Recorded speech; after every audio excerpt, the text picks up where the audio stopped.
હવે વાત કરીએ બનાસકાંઠા અને વાવથરા જિલ્લામાં શિક્ષણ વિભાગ માટે ચિંતાજનક એવા ડ્રોપઆઉટ આંકડા અને શિક્ષણ વિભાગની મુહિમની. બનાસકાંઠા અને વાવથરા જિલ્લામાં શિક્ષણ વિભાગ માટે ચિંતાજનક આંકડા સામે આવ્યા છે, જેમાં કુલ 37,000 જેટલા વિદ્યાર્થીઓ અભ્યાસ અધવચ્ચેથી છોડી રહ્યા હોવાનું સામે આવ્યું છે.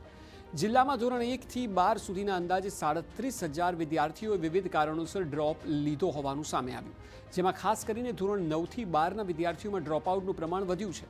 દાંતા, અમીરગઢ, થરાદ, ધાનેરા, કાંકરેજ, પાલનપુર અને ડીસા જેવા વિસ્તારોમાં શિક્ષણ માટેની જાગૃતિના અભાવે અને ઘરમાં આર્થિક સહાય કરવાના ઈરાદાથી વિદ્યાર્થીઓ વધુ અભ્યાસ નથી કરી રહ્યા તેવું સર્વેમાં ખુલ્યું છે.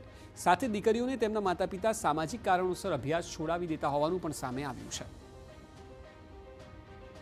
7મું ધોરણ 8મું ધોરણ ભણી જાય છે છોકરું. ભણી ગણીને પછી મોટા ભાગનું મજૂરી જતું રહે છે બરાબર.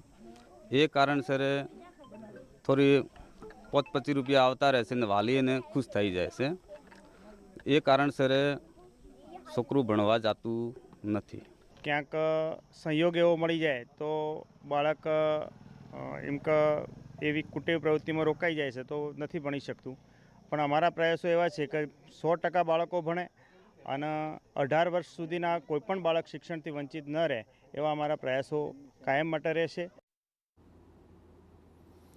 જો કે હવે શિક્ષણ વિભાગ બેક ટુ સ્કૂલ મિશન અંતર્ગત સક્રિય બન્યું છે, જેમાં અત્યાર સુધીમાં ડ્રોપઆઉટ લીધેલા અંદાજે 25,000 જેટલા વિદ્યાર્થીઓનું વેરિફિકેશન કરી તેમને ફરીવાર શિક્ષણ સાથે જોડવામાં સફળતા મળી છે. જ્યારે હજુ પણ બાકી રહેલા અંદાજે 12,000 વિદ્યાર્થીઓને બેક ટુ સ્કૂલ અભિયાન હેઠળ આવરી લેવાના પ્રયાસો હાથ ધરાયા છે.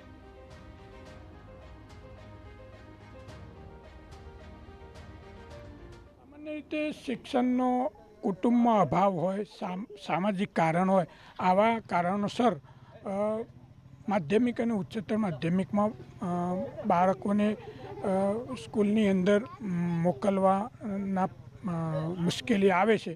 પરંતુ એ બાબતે પણ આજે ગામ લોકોએ આ કાર્યક્રમમાં અમારી સાથે જોડાયા છે અને ગામના આગેવાનોએ પણ એવો નિર્ધાર કર્યો છે કે ગામનું એક પણ બાળક ડ્રોપ આઉટ ન થાય.